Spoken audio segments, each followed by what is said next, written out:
골로새서 1장 28절 29절 하나님의 거룩한 말씀을 제가 다 봉독해 드립니다.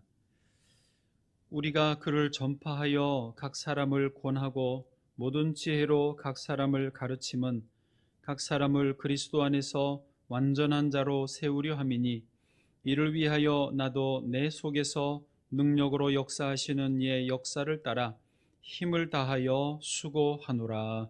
아멘. 오늘 이제 2021년도 신년주일 첫 주일 예배를 드리고 있습니다. 2021년은 신축년 소해라고 합니다. 소띠의 해, 흰소라고도 하네요. 소라는 말로 끝나는 그 축복의 말들을 연초에 문자로 많이 받으셨지요. 복 배달 왔소, 복 받으소, 건강하소, 대박 나소, 행복하소. 예. 행복하소가 제일 마음에 들어서 저 사진만 한번 보여드려 봅니다. 그 소와 관련된 아주 제 마음에 깊이 기억되는 이야기가, 재밌는 이야기가 하나 있습니다. 저희 노회와 자매 결연을 맺고 있는 저 보성 고흥의 순소 노회가 있습니다. 고흥에서 젖소 목장을 하시는 장로님이 계세요. 이 장로님이 목장도 아주 크게 하셔서 이제는 첨단 설비들을 목장에 다 넣어서 자동으로 먹이도 주고 젖을 짜는 그 시스템이 돼 있어서 손으로 하는 작업이 많이 줄었다고 하십니다. 근데 장로님이 저희 교단 총회에 장로 부총회장으로 후보에 나오셨어요. 전에 다른 장로님과 함께 경선을 하시게 됐는데, 이제 선거를 위해서 몇 개월 동안 전국의 노회들을 방문하고 행사 있으면 가서 인사하고 하는 수고를 했고, 이제 총회 당일날 이제 투표하는 시간이 됐습니다.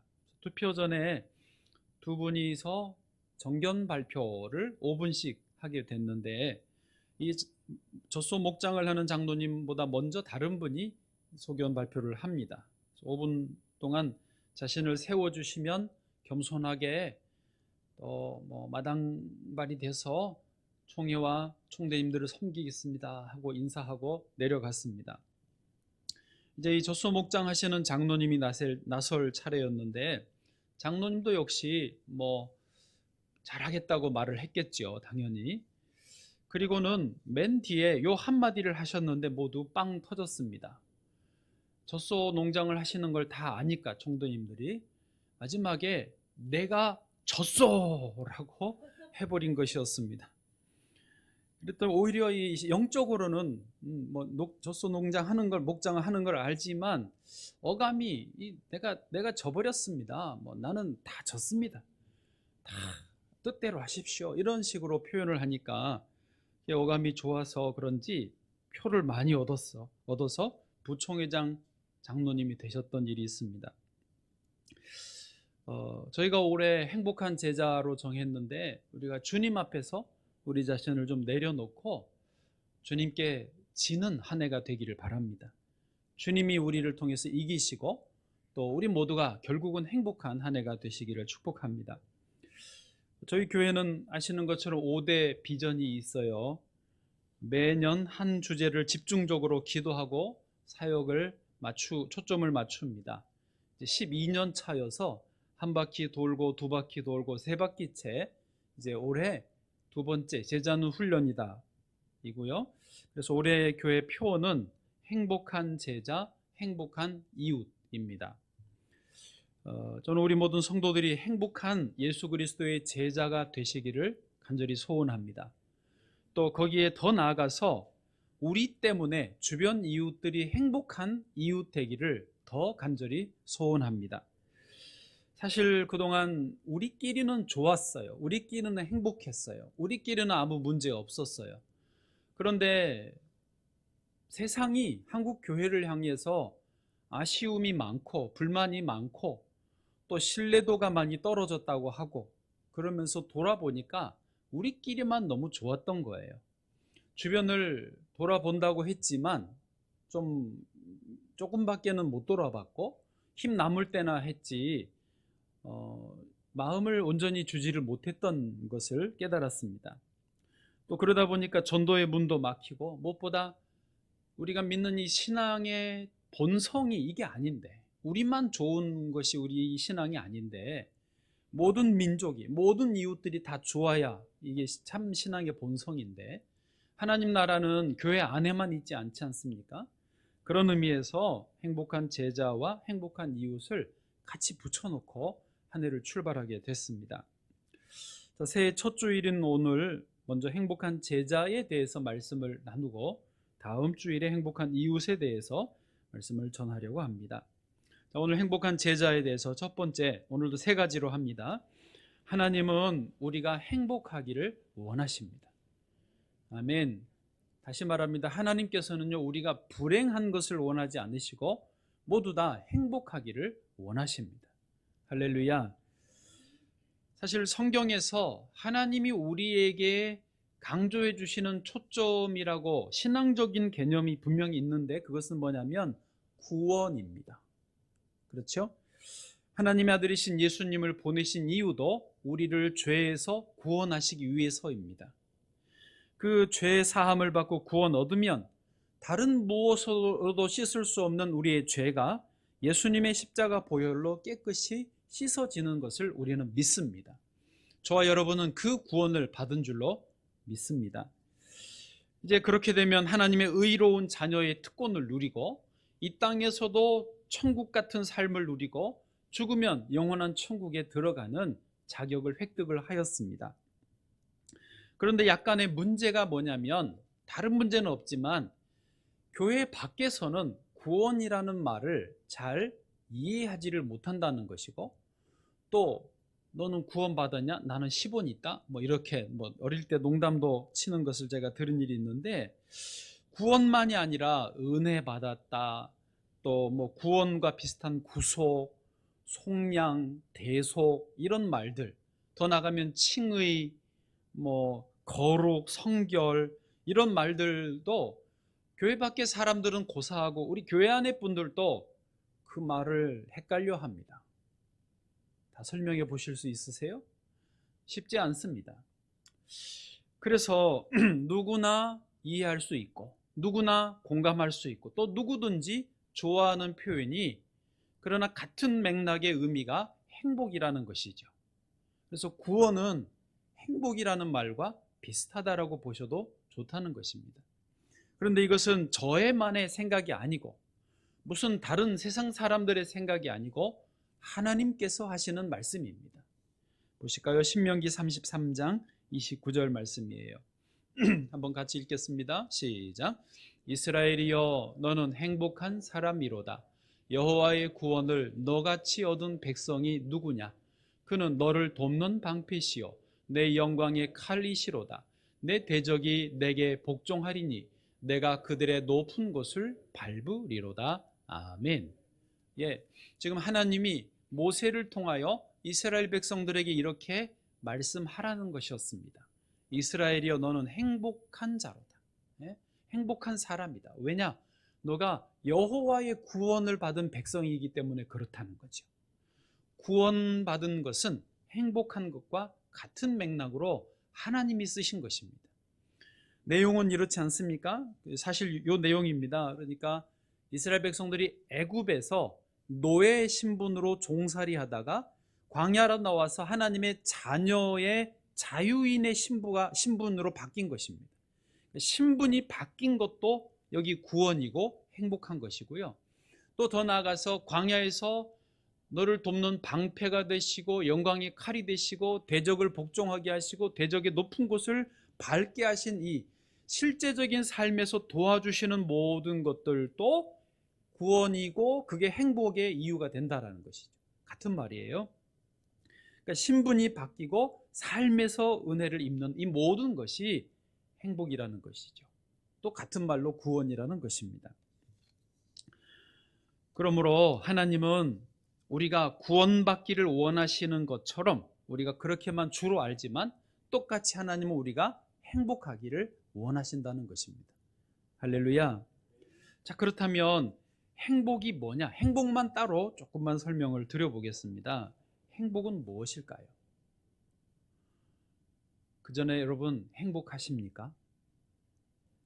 네, 지금 행복하세요? 아멘.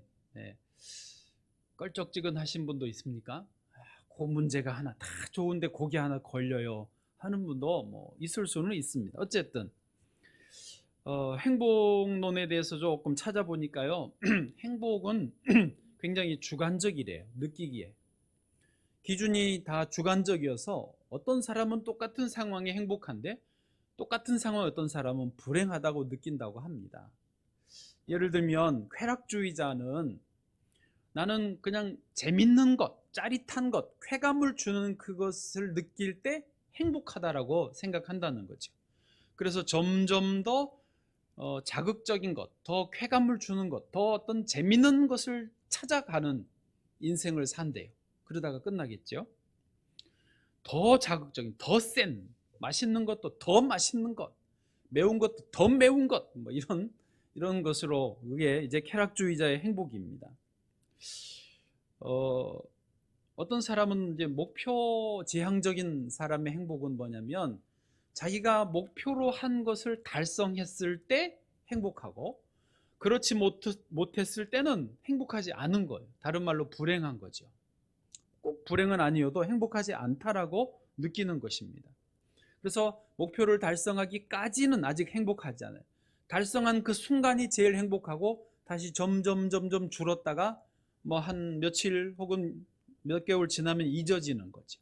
또 다른 목표를 설정하고 또 향해 가고 또 그 순간 행복하고 또 잊어지고 이런 인생이 반복되는 목표 지향적인 행복입니다. 가족 중심적인 행복 추구자도 있습니다. 나는 다른 거 필요 없다. 우리 가족이 그냥 편안하게 잘 지내면 그게 제일 행복이다. 그것도 나쁘지는 않습니다. 어쨌든 그런 분도 있고요. 어떤 분은 마인드 컨트롤로 행복을 늘 애를 쓰고 지키려고 하는 분이 있습니다. 좋은 일도 있고 나쁜 일도 있지만 나는 어떤 경우에도 내 마음을 평정심을 유지할 거야. 그러면서 이 행복감, 내가 주관적으로 느끼는 행복감을 뺏기지 않을 거야 하면서 스스로 컨트롤을 하는 사람 용쓰고 있습니다. 그런 마인드 컨트롤형 행복자도 있습니다. 그런데 우리 하나님의 자녀들은요, 하나님 앞에서 행복을 찾아야 되리라 믿습니다. 다시 말하지만 우리의 여기 행복은요, 구원과 직결이 되는 말이에요. 그래서 우리는 예수 그리스도 안에서 우리가 신분이 변했고 하나님의 자녀가 됐지 않습니까? 그리고 하나님께서 자녀된 우리에게 필요한 모든 것을 공급해 주시고 우리를 지켜 보호해 주시고 우리를 가장 선하고 복된 길로 인도하시는 것을 믿고 따라가는 삶이 우리의 행복인 줄로 믿습니다. 행복은 일반론적으로요, 그냥 모든 면에서 부족함이 없는 상태, 모든 것이 만족하고 즐거운 그런 샬롬인 상태라고 결국은 정의를 하거든요. 전체적으로 보면 이것을 이제 안녕감, 주관적 안녕감이라고 표현을 하더라고요. 조금 그런 학자들이 쓰는 말로 자기가 느끼는 안녕감, 안녕이란 말이 전에 샬롬, 우리 성경에는 평안이라고 했지 않았습니까? 안녕하세요, 모든 게 문제 없으세요, 그런 말 아닙니까? 근데 이제 여기서 말하는 그 행복은 그런 거예요. 내가 느낄 때 모든 면에서 문제 없습니까? 이 주관적 안녕감이거든요. 근데 우리 예수 믿는 사람들은 주님 안에서 내 근본 신분이 변했고 하나님이 모든 것을 채워주시고 더 넘치도록 부어주실 것이기 때문에 나는 안녕합니다. 나는 행복합니다. 이것이 우리의 고백이 되기를 원합니다. 지난 수요일에 필리핀 정원기 선교사님이 오셔서 말씀을 전할 때 저도 몰랐는데 그 사역하시는 필리핀 이사벨라 지역이 그렇게 덥다고 합니다. 딱 작년 요 1월에 우리가 가려고 했다가 못 갔는데요. 거기는 섭씨 최고 영상 52도까지 올라간대요. 필리핀에서도 뉴스에 나온대요. 그렇게 더운 지역이에요. 필리핀이 원래 더운데 제일 더운 곳입니다. 뭐 제일인지 가장 대부분 하여튼 최고 더운 지방에 속하는 것 같아요. 목사님은 19년 만에 겨울을 처음 맞이하는 거예요.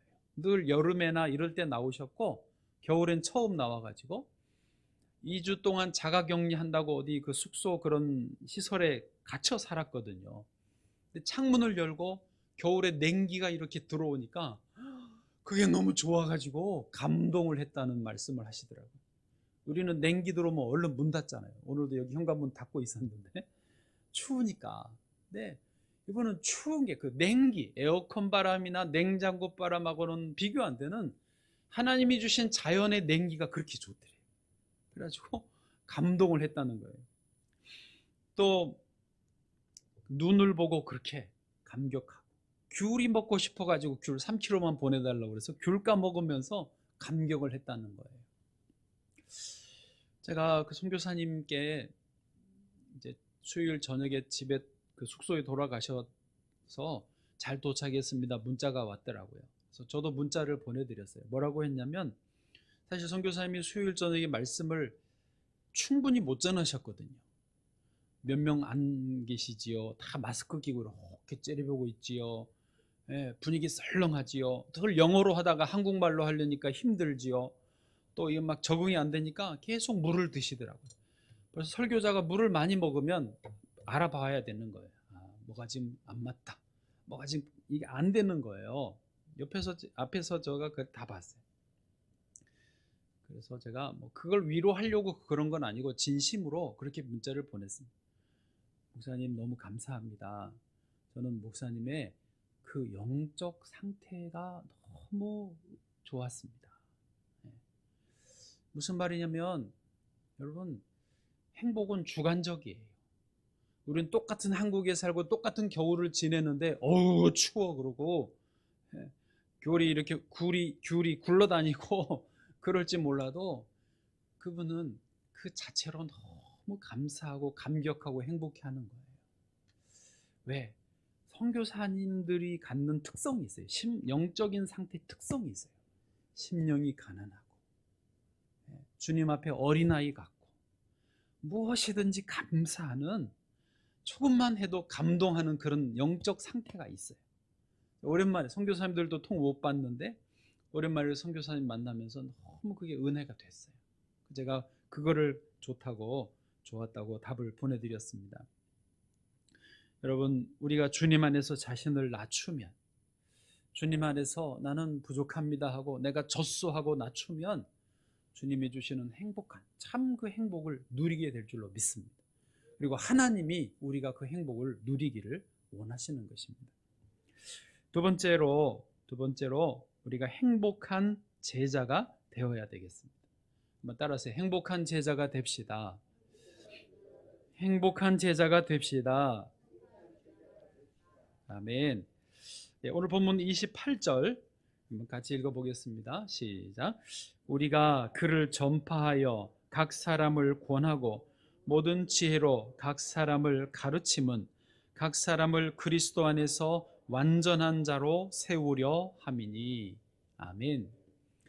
지금 사도 바울은 로마 감옥에 갇혀 있는 것으로, 가택연금일지라도 어쨌든 죄수 신분으로 갇혀 있는 것으로 알려져 있습니다. 이때.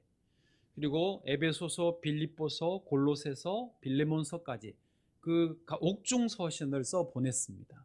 그래서 지금 감옥에 갇혀 있지만, 구금된 상태이지만 골로새에 있는 교인들에게 이 편지를 써 보내면서 뭐라고 목적을 말하느냐면, 나는 그리스도를 전파하고 권하고 가르침으로 여러분들을 그리스도 안에서 완전한 자로 세우겠다라고 말합니다. 여기 완전한 자는 영어로 perfect, 우리가 아는 그 완벽한 사람을 의미합니다. 헬라어로 텔레이오스, 아무것도 결여되지 않은 상태를 가리키는 말입니다. 부족함이 없는 사람, 뭐 하나 빠지지 않는 사람, 골고루 갖춰진 사람을 의미합니다. 지금 바울은요, 골로새 교인들이 그렇게 될 수 있다라고 믿고 있는 거고, 2000년을 넘어와서 저와 여러분도 그렇게 텔레오스, 완전한 사람이 될 수 있다라고 보고 있는 것입니다. 할렐루야. 심히 부담스럽지 않을 수 없습니다. 그런데요, 성경을 다시 보니까 예수님도 이렇게 보셨어요. 제자들을 향하여 너희가 온전하라고 하셨어요. 마태복음 5장 48절입니다. 그러므로 하늘에 계신 너희 아버지의 온전하심과 같이 너희도 온전하라. 아멘. 아멘. 잘하시네요. 여러분, 이게 엄청난 말씀 아닙니까? 누구처럼요? 하늘에 계신 너희 아버지와 같이 그분의 온전하심처럼 너희도 온전하라는 거예요. 와, 이거 엄청난 부담됩니다. 그런데요, 하나님, 여호와 하나님도 그렇게 표현하셨어요. 레위기 19장 2절을 보시면요, 약간 말이 다르긴 하지만, 말 표현만 다르지만, 너는 이스라엘 족속의 온 회중에게 말하여 이르라. 지금 여호와께서 모세에게 이렇게 전하라는 거예요. 누구에게? 이스라엘 자손의 온 회중에게. 모세 너가 거룩하라가 아니고 장로들만 아니고 온 회중에게 한 말입니다. 뭐라고요? 너희는 거룩하라. 온 회중 너희들 한 사람 한 사람 다 거룩하라. 이는 나 여호와 너희 하나님이 거룩함이니라. 아멘. 예. 여러분, 이게 지금 사도 바울만의 기대치가 아니고 예수님도 여호와 하나님께서도 우리에게 기대하시는 기대치입니다. 사실 저 자신도 저를 알기 때문에 완전할 수 없다라고 전제하고 지내왔습니다. 솔직히. 그래서 이런저런 실수하고 뭔가를 잘 못할 때, 좀 하기 싫을 때 그 핑계, 그 변명, 그 논리로 내가 어떻게 하나님이냐, 내가 어떻게 완전하겠느냐, 목사도 사람이지 이러면서 실실 잘 피해왔습니다. 그런데요, 지금 그럴 수가 없게 돼버렸어요. 성경을 다시 보니까 하나님의 뜻은 그게 아닙니다. 우리가 완전하기를 원하시는 거예요. 갑자기 심각해지죠? 심각해야 맞습니다. 이 완전한 상태를 조금만 더 설명을 드려보면, 예수님께서 다시 재림하실 때 우리가 주님을 맞이하러 나가는 그 성도들 있지 않습니까? 요한계시록에 나오는 그 성도들의 상태를 말합니다. 흰옷을 입었고 영광의 면류관을 썼습니다. 그들은 이 땅의 모든 유혹과 모든 박해와 모든 환난을 넘어서서 신앙을 지키고 믿음을 지키고 예수 그리스도만을 바라보면서 살아온 믿음의 승리자들이 서는 그 자리에 설 때의 성도들의 상태를 말합니다. 가장 예수 그리스도를 닮은, 가장 예수님스러운 그 모습으로 마지막 재림 때 주 앞에 서는 거거든요. 지금 여기 완전한 자는요, 그 상태를 말합니다. 이런 핑계 저런 핑계 대면서 슬슬 빠져나가는 그런 모습이 아니고, 그런 모든 상황에서도 믿음을 지키고 주님을 의지하는 그 신앙의 삶을 살았던 사람들을 말합니다. 이것은요, 전인격적인 온전함을 말합니다. 그러니까 지정의가 있다면 지식만, 그러니까 공부만 말해서 제자훈련 공부, 독서 제자훈련 한다고 그러니까 책을 잘 읽고 내용을 잘 이해하는 그런 것만을 말하는 게 아닙니다. 정서적으로 감정적으로 늘 기쁨으로 충만하면서 하호 지내는 것만도 아닙니다. 의지가 분명해서 말씀은 잘 지키고 율법적으로 공로가 있는 그것만을 말하는 것도 아닙니다. 그를 골고루 전체적으로 아주 탁월하지는 못해도 하나 빠지지 않고 온전하게 골고루 결여되지 않는 상태를 말하는 것이죠. 그렇게 해서 가장 예수님을 닮은 상태가 여기 완전한 자라고 말하는 것입니다. 부끄럽지만 제 이야기를 합니다. 저는 저희 집에 이제 논어 책을 사다 놨어요. 한번 읽어보려고. 그런데 재미가 없더라고요. 공자님 이야기가 재미가 없어요. 왜 재미가 없느냐? 정말 솔직하게 말씀드리면 뻔한 소리를 다 하더라고요. 저는 다 알고 있는 이야기를 써놨어요. 공자님이 노노에다가. 그래서 그냥 있다가 이렇게 저쪽으로 치워놨습니다. 근데 저희 아내가 언젠가 그 논어를 쭉 읽더라고요.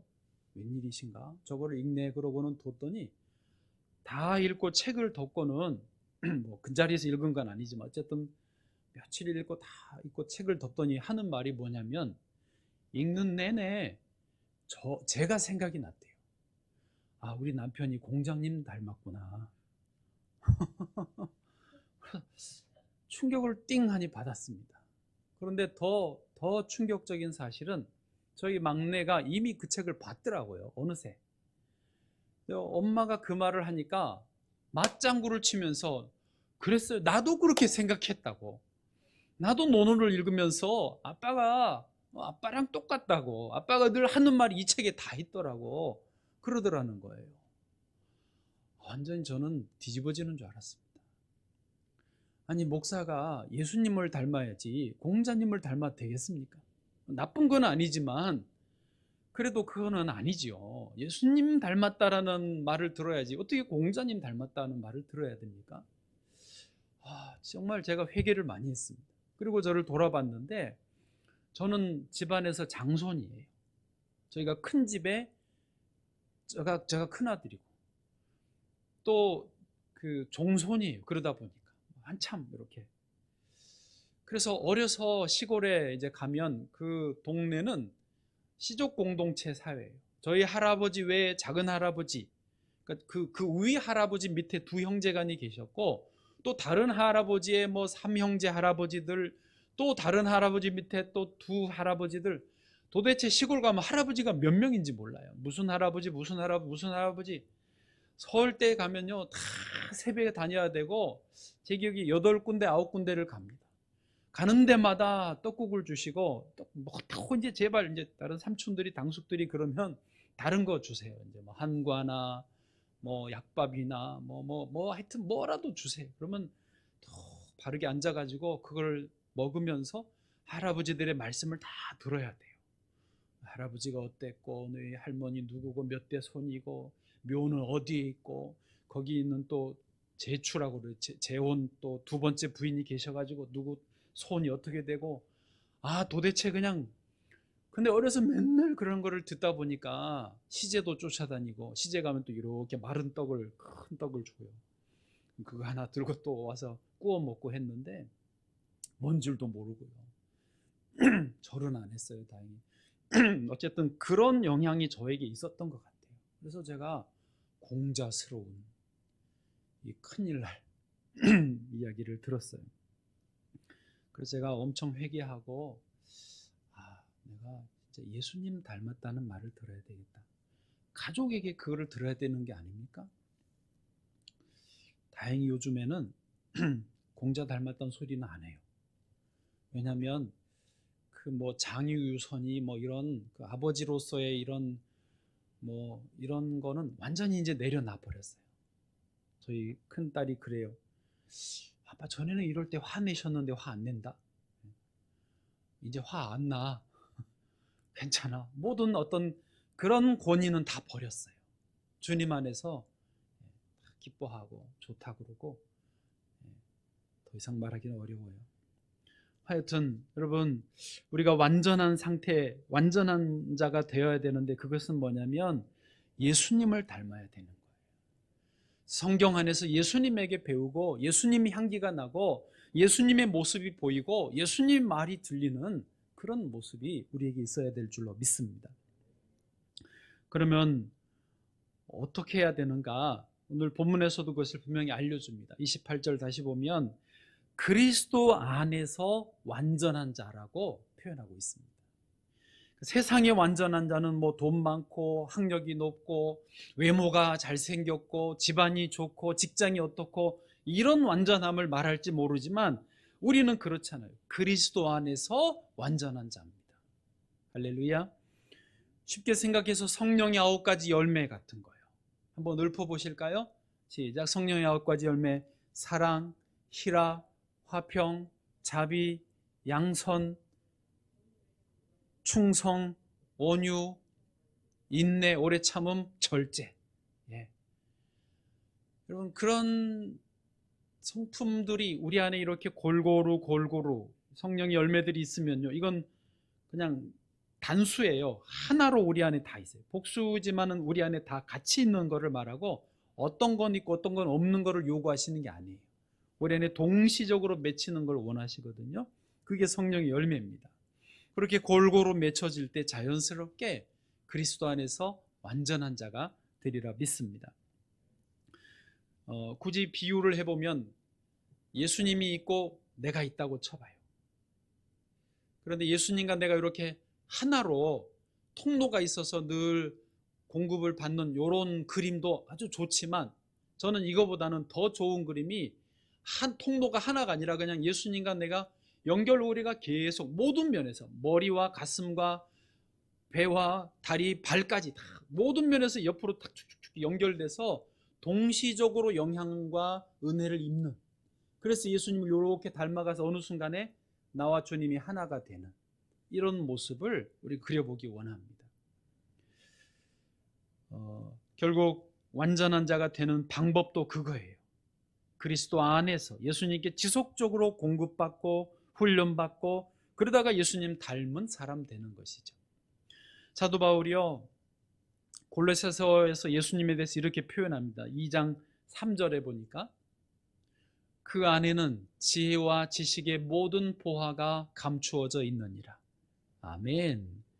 9절에요, 그 안에는 신성의 모든 충만이 육체로 거하시고, 10절, 너희도 그 안에서 충만하여 졌으니 그는 모든 통치자의 권세의 머리시라. 아멘. 예, 그 예수님과 우리가 함께 연결돼 있어서 어느새 하나가 된다면, 주님 닮은 자가 된다면 그 자체로 우리는 행복한 제자가 되리라 믿습니다. 마지막으로 세 번째는요, 행복한 스승이 필요합니다. 여러분, 제자가 있으면 반드시 스승이 있어야 됩니다. 제자가 된다라는 말은 가르침을 받는다는 거예요. 가르쳐주는 사람이 있어야 되는 거예요. 이 말을 깨닫기를 원합니다. 어른인들이 되면 학교는 안 다녀도 되지만 그래도 배울 수 있으면, 누군가 나를 붙들어 줄 수 있고 나를 안내해 줄 수 있고 나를 돌봐줄 수 있다면, 나를 사랑하는 마음으로 계속해서 이끌어 줄 수 있다면 행복한 제자이고, 또 그런 일을 감당하는 분이 행복한 스승이 되는 것입니다. 사도 바울이요, 먼저 그 역할을 자처했습니다. 28절을 다시 보시면 사도 바울의 입장에서, 스승의 입장에서 한번 읽어보시면 이렇습니다. 동사가 4번 나와요. 우리가 그를 전파하여 각 사람을 권하고 2번, 모든 지혜로 각 사람을 가르침은 3번, 각 사람을 그리스도 안에서 완전한 자로 세우려 함이니 4번 나오죠. 그런데 가장 먼저 전파한다라는 말이 나오는데요, 이 전파한다라는 말은 문법적으로 계속 평생 습관처럼 계속하는 것을 말합니다. 즉 예수 그리스도를 사도 바울은 평생 전하는 사람이에요.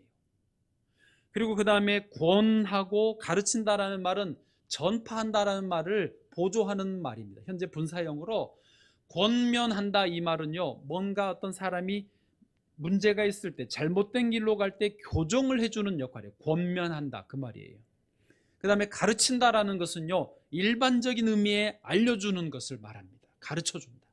그래서 사도 바울은 복음, 예수 그리스도를 늘 전파하는데, 각 사람을 보고 그거는 아니야, 이쪽으로 가는 게 좋겠어라고 권면하고, 이렇게 하는 거야, 일반적으로 가르쳐주는 일을 계속 하는 거예요.